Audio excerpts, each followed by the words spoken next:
Hello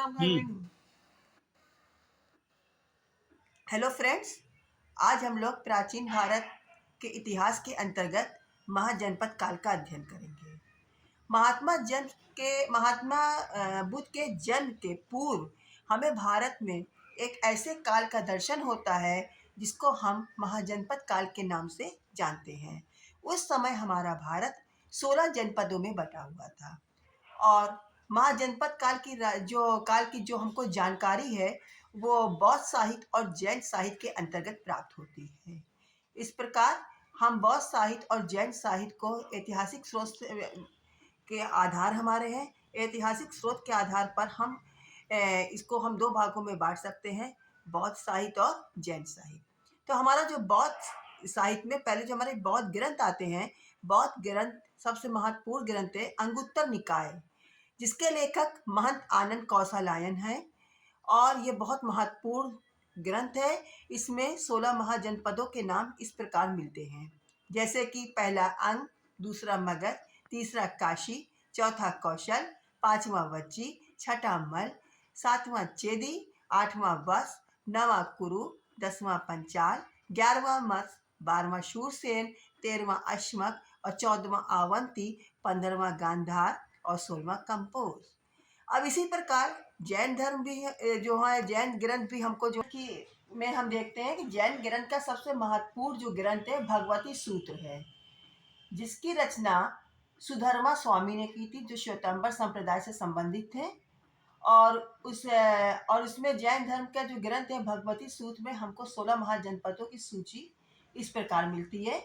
number 1 अंग, number 2 Banga, number 3 Magadha, number 4 Malaya, number 5 Malwa, number 6 अच, number 7 वच, नंबर 8 कच्छ, नंबर 9 पाद और नंबर 10 ला, 11वां वज्जी, 12वां मूली, 13वां काशी, 14वां कौशल, 15 अवा और 16 समुत्तर।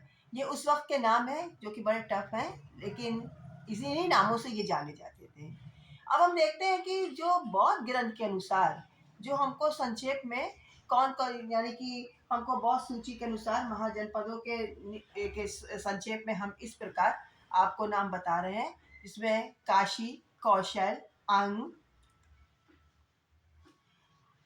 मगध, वज्जी, मल, चेती, वत्स, कुरु, पांचाल, मच एवं मत, शूरसेन, अश्मक, आवंती, गांधार और कंपोज।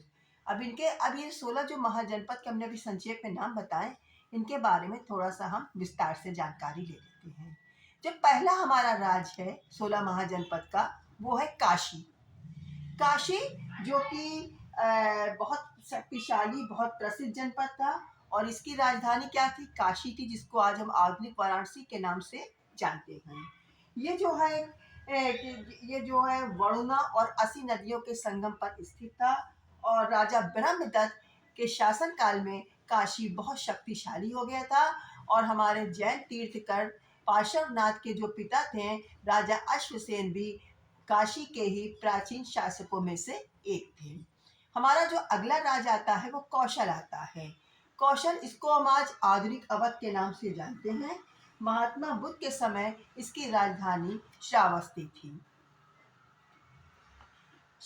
थी और इस श्रावस्ती के जो भवन अवशेष हैं वो आज आधुनिक उत्तर प्रदेश के गोंडा जिले के आसपास इसके अवशेष प्राप्त होते हैं। इससे पहले जो रामायण काल में भी कौशल की राजधानी अयोध्या रह चुकी है। अगला राज्य हमारा आता है, तीसरा जो राज्य है वो अंग है। अंग जो है ये जनपद मगध के पश्चिम में स्थित था।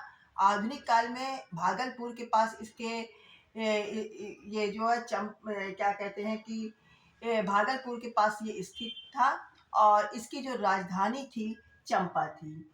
प्रारंभ में अंग भी एक बहुत शक्तिशाली राज्य था, किंतु इसके कुछ राजाओं ने मगध के राजाओं को पराजित भी किया था, किंतु आगे चलकर इसी संघर्ष में मगध के शासक थे विजयी हुए और महात्मा बुद्ध के समय अंग जो है मगध के अधीन हो चुका था।